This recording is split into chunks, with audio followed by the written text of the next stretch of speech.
আসসালামু আলাইকুম রহমতুল্লাহ। সুপ্রদিনী ভাই বোন, ঘরের 5টি জায়গায় নবীজি সাল্লাল্লাহু আলাইহি ওয়াসাল্লাম সতর্ক থাকতে বলেছেন। যদি আমরা সতর্ক থাকি তাহলে ঘরে অসুস্থতা, বিপদ, আফত, অভাব আসবে না, দুশ্চিন্তা, ফেরেশানে আমরা পড়ব না। আর যদি আমরা সতর্ক না থাকি তাহলে আমরা বিপদে পড়ে যাব, ঘরে অভাব আসবে, নাউজুবিল্লাহি মিন যালিক। তাই সতর্ক থাকার চেষ্টা করুন। বেহেশতের প্রতি সুপ্রদর্শক, আজকের এই আলোচনা শেষে আমরা আরো 2টি প্রশ্ন উত্তর জানবো ইনশাআল্লাহ। প্রিয় দর্শক, আজকের ভিডিওটি অত্যন্ত গুরুত্বপূর্ণ ভিডিও, তাই ভিডিওটি মনোযোগ সহকারে দেখতে থাকুন। মূল আলোচনা যাওয়ার পূর্বে চলুন একটু প্রার্থনা করে নেই। হে আমার রব, আপনি আমাদের সকলকে সঠিক পথে চলার তৌফিক দান করুন এবং সুস্থ শরীরে 5 ওয়াক্ত নামাজ পড়ার তৌফিক দান করুন, আল্লাহুম্মা আমিন। তো চলুন আমরা বিস্তারিত জেনে নেই। ইমানের দাবি হলো মুমিন তার দৈনন্দিন জীবনে বিচক্ষণ ও বুদ্ধিমান হবে। সুবহানাল্লাহ। বিশেষত নিজের ঘর বাড়ি ও আবাসস্থলের ব্যাপারে সে সর্বদা সতর্ক থাকবে। হাদিসে মুবারকার মধ্যে ঘরের 5 স্থানের ব্যাপারে, 5টি জায়গার ব্যাপারে সতর্ক করা হয়েছে, সাবধানতা অবলম্বন করার কথা বলা হয়েছে। যার কয়েকটির ব্যাপারে বলা হয়েছে সেখানে শয়তান বসবাস করে, নাউজুবিল্লাহি মিন যালিক। তবে কোনো মুহাদ্দিসদের মতে রাসূলুল্লাহ সাল্লাল্লাহু আলাইহি ওয়াসাল্লাম শয়তান শব্দের ব্যবহার রূপকার্থে ব্যবহার করেছেন, মূলত তা দ্বারা ক্ষতিকারক বস্তুগুলো উদ্দেশ্য। সুতরাং এসব বিষয়ে ধর্মীয় দৃষ্টিকোণ ও জাগতিক বিবেচনায় মুমিনের সতর্ক থাকা আবশ্যক। নিম্নে 5 স্থানের বর্ণনা তুলে ধরা হলো, মনোযোগ দিয়ে শুনবেন, শয়তান ধোঁকায় পড়বেন না, অত্যন্ত গুরুত্বপূর্ণ বিষয়। বেহেশতের পথে সুপ্রদিনী ভাই বোন, 1 নম্বরে হলো বিছানা। শুন মনোযোগ দিয়ে। যে বিছানায় দীর্ঘদিন ধরে কেউ থাকে না অথচ তা বিছিয়ে রাখা হয়, পরিপাটি করে রাখা হয়, এমন বিছানায় নাউজুবিল্লাহি মিন যালিক। দয়ার নবী, মায়ের নবী, উম্মতের কান্ডারি নবী রাসূলুল্লাহ সাল্লাল্লাহু আলাইহি ওয়াসাল্লাম বলেন, একটি বিছানা ব্যক্তির জন্য। একটি বিছানা কার জন্য? আমার নবীজি বলেন একটি বিছানা ব্যক্তির জন্য। তারপরে নবীজি বলেন একটি বিছানা তার পরিবারের জন্য, একটি অতিথির জন্য। এখানে 3টি বিছানা কথা বলা হয়েছে। 1 নম্বর বিছানা নিজের জন্য, 2 নম্বর বিছানা পরিবারের জন্য, 3 নম্বর বিছানা অতিথির জন্য।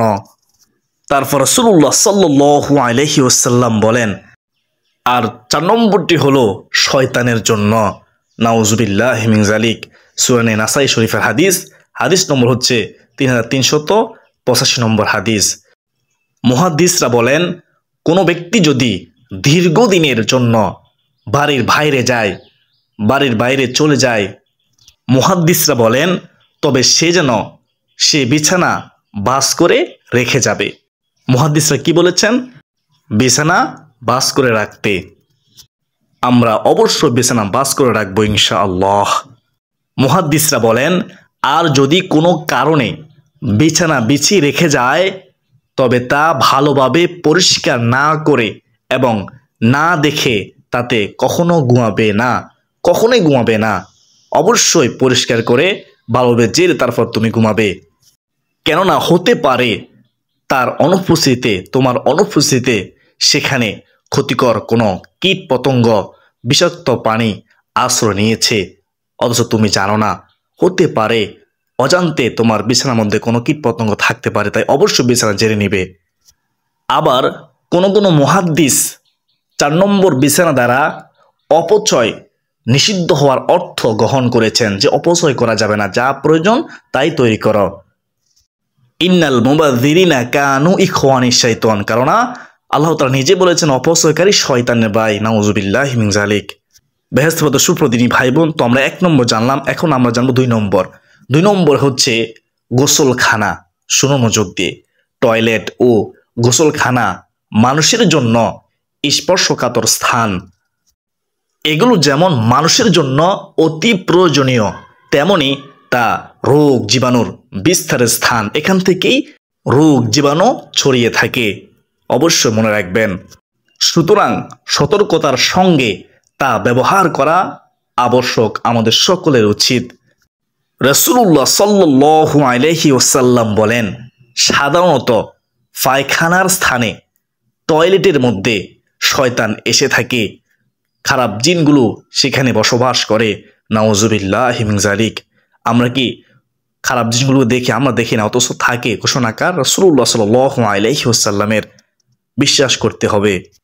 সুতরাং তোমাদের কেউ পায়খানায় প্রবেশ করলে আমার নবীজি রাহমাতুল লিল আলামিন নবীজি বলেন, সেই জন্য বলে আল্লাহুম্মা ইন্নী আউযু বিকা মিনাল খুবসি ওয়াল খবাইস, অর্থাৎ আমি আল্লাহর কাছে শয়তান ও যাবতীয় নোংরা বিষয় থেকে আশ্রয় চাইতেছি। সুনান ইবনে আবু দাউদ হাদিস নম্বর হচ্ছে 6। যদি কেউ দোয়া না পড়ে টয়লেটে প্রবেশ করে তাহলে শয়তান তার ক্ষতি করবে। শয়তান তার লজ্জাস্থান নিয়ে খেলা করে থাকে, কিতাবের মধ্যে আছে। তাই অবশ্যই এই দোয়াটি পড়ে আপনারা টয়লেটে প্রবেশ করবেন। কোন পা দিয়ে প্রবেশ করবেন? বাম পা দিয়ে। বাইর হওয়ার পরে আপনারা দোয়া পড়বেন, বাইর হবেন ডান পা দিয়ে। দোয়াটি পড়বেন আলহামদুলিল্লাহিল্লাযী আযহাবা আন্নিল আযা ওয়া আফানি। এই দোয়াটি অবশ্যই পড়বেন। টয়লেটে আপনি স্যান্ডেল পায়ে দিয়ে যাবেন, টয়লেটে খালি গায়ে যাবেন না, টয়লেটের মধ্যে খালি মাথায় যাবেন না, মাথা ডেকে তারপর আপনার টয়লেটে যাবেন, জামা পরিধান করে তারপরে টয়লেটে যাবেন। অবশ্যই সতর্ক থাকার চেষ্টা করবেন। ইনশাআল্লাহ আজ্জা ওয়া জাল্লা অবশ্যই আল্লাহ তাআলা আপনাকে আমাকে হেফাজত করবেন। বেহেশত সুপ্রদিনী ভাই বোন, আমরা 2 নম্বর জানলাম, এখন আমরা জানবো 3 নম্বর। শুনুন মনোযোগ দিয়ে। অবিন্যস্ত কাফর। শুনুন, রাসূলুল্লাহ সাল্লাল্লাহু আলাইহি ওয়াসাল্লাম ঘরে কাপড়গুলো ভাঁজ করে সুন্দর করে পরিপাটি করে রাখতে বলেছেন। বলুন সুবহানাল্লাহ। রাহমাতুল লিল আলামিন নবীজি সাল্লাল্লাহু আলাইহি ওয়াসাল্লাম কেন রাখতে বলেছেন? শুনুন, কেননা এতে ঘরের সৌন্দর্য নষ্ট হয়, কাপড়ের আয়ু কমে যায় এবং তাতে সহজেই পোকামাকড় আশ্রয় নিতে পারে যদি কাপড় চোপড় ভাঁজ করে পরিপাটি করে না রাখা হয়। নাউজুবিল্লাহি মিন যালিক।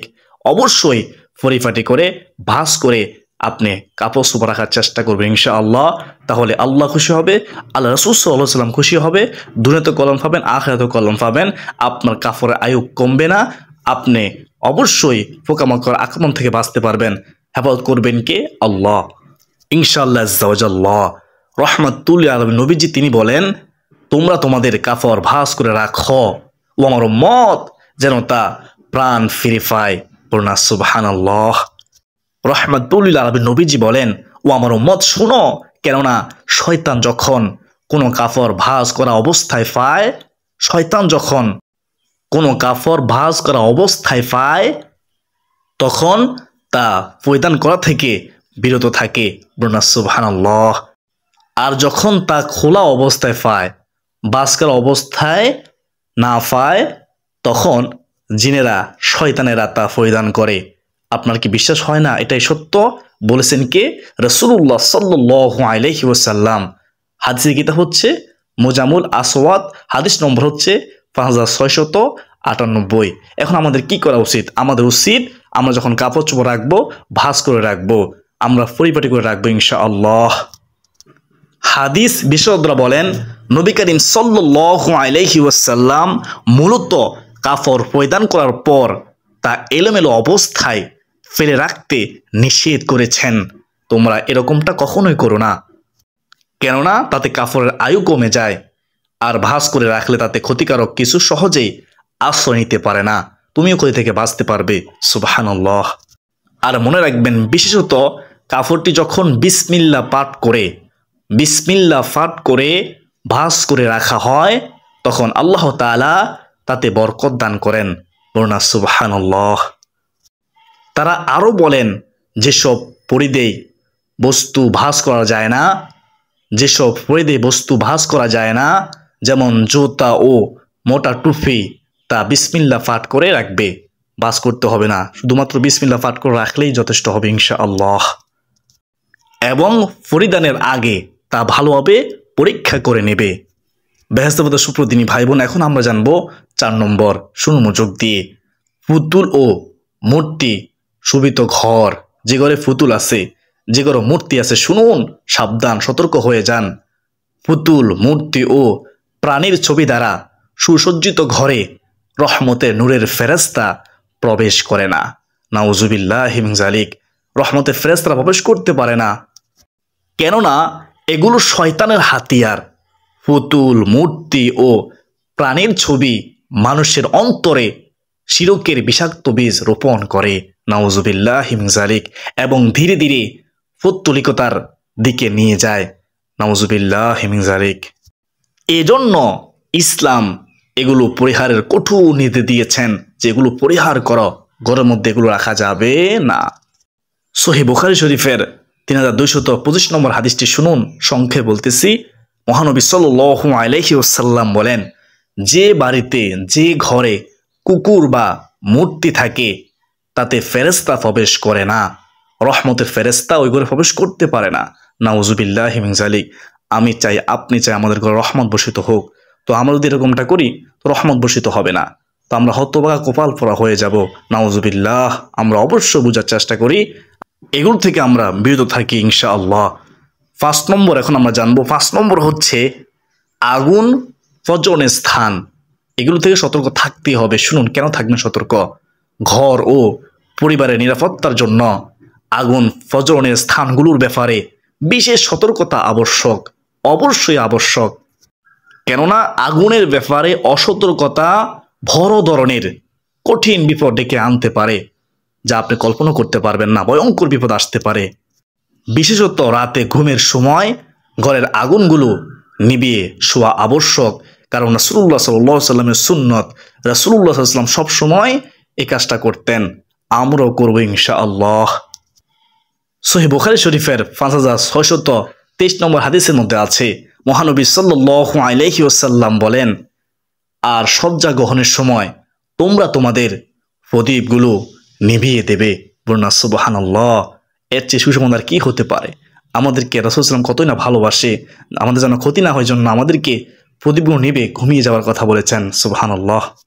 বেহেশতের সুপ্রদিনী ভাই বোন, এখন আমরা সেই গুরুত্বপূর্ণ দুটি প্রশ্ন উত্তর জানবো ইনশাআল্লাহ। শুনুন মনোযোগ দিয়ে শেষ পর্যন্ত। 1 নম্বর প্রশ্ন, আমি একদিন জোহরের সুন্নত আদায় করছিলাম, ঠিক সেই সময় জামাত দাঁড়িয়ে গেছে, তখন আমি কি নামাজ ভাঙবো নাকি চালিয়ে যাব তা বুঝে উঠতে পারছিলাম না।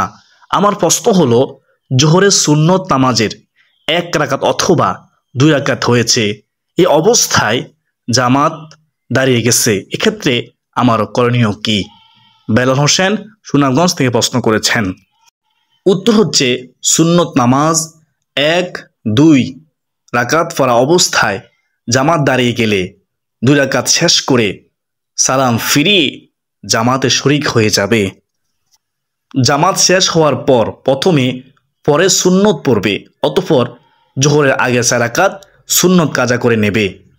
আশা করি সকলে বুঝতে পেরেছেন, আলহামদুলিল্লাহ। এখন আমার জন্য 2 নম্বর প্রশ্ন। 2 নম্বর প্রশ্ন হচ্ছে, শরীরে পুজ লেগে গেলে করণীয় কি? বেশিরভাগ ফকিহের মতে নাফাকির বিচারে দূষিত রস ও পুজের বিধান রক্তের মতোই, যার সামান্য পরিমাণ ক্ষমার যোগ্য এবং পরিমাণ বেশি হলে পবিত্র করা আবশ্যক। শরীরে কোনো ক্ষত তৈরি হলে তা থেকে নির্গত দূষিত তরল পদার্থকে পুজ বলা হয়। বেশিরভাগ আলেমের মতে পুজ নাফাক, শরীর বা কাপড়ে লাগলে তা যথানিয়মে পবিত্র করতে হবে। শুধু শরীর কারণে নয়, বরং স্বাস্থ্যগত ঝুঁকি এড়াতেও পুজ পরিষ্কার করা আবশ্যক। তা আমরা সবাই জানি, কেননা চিকিৎসা বিজ্ঞানের মতে পুজ ক্ষতিকর রোগ জীবাণুর বাহক। শরীয়তের দৃষ্টিতে পুজ, শুনুন, শরীয়ত পুজের সংজ্ঞা নির্ধারণ করেছেন, ক্ষত বা এ জাতীয় অন্য কোনো স্থান থেকে পচনের কারণে নির্গত হলুদ রঙের পিচ্ছিল তরল, হলুদ পদার্থের মতো শরীর থেকে নির্গত লাল রসও পুজের বিধানভুক্ত।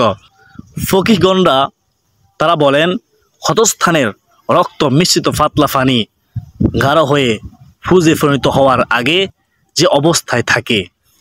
পুজের বিধান শুনুন, প্রধান 4 মাযহাবের ইমামগণ সহ বেশিরভাগ ফকিহের মতে নাফাকির বিচারে দূষিত রস ও পুজের বিধান রক্তের মতোই, যার সামান্য পরিমাণ ক্ষমার যোগ্য এবং পরিমাণ বেশি হলে পবিত্র করা আবশ্যক। পুজ নাফাক কেন? শুনুন, ফুজ নাফাক হওয়ার কারণ বিশ্লেষণ করে ইসলামী আইন গবেষক আলেমরা লেখেন, ফকিহরা একমত যে মানুষের শরীর থেকে ফুজ বের হলে সেটা নাফাক, কেননা সেটা কদর্য বা খারাপ বস্তু। আল্লাহ তাআলা বলেন, আর তাদের জন্য তিনি খারাপ জিনিসকে হারাম করেন। মানুষের সুস্থ প্রকৃতি এটাকে খারাপ হিসেবে জানে, আর সম্মানের কারণ ছাড়া অন্য কারণে কোনো কিছু হারাম করা প্রমাণ করে যে সেটা নাফাক। আমি মনে করি যেহেতু আজকের ভিডিওটি অনেক গুরুত্বপূর্ণ ছিল, তাই অবশ্যই ভিডিওটি শেয়ার করে দিবেন ইনশাআল্লাহ আজ্জা ওয়া জাল্লাহ। আজকে এই পর্যন্ত সকলে সুস্থ কামনা করে বিদায় নিচ্ছি। ওমা আলাইনা ইল্লাল বালাগ। আসসালামু আলাইকুম ওয়া রাহমাতুল্লাহি ওয়া বারাকাতুহু।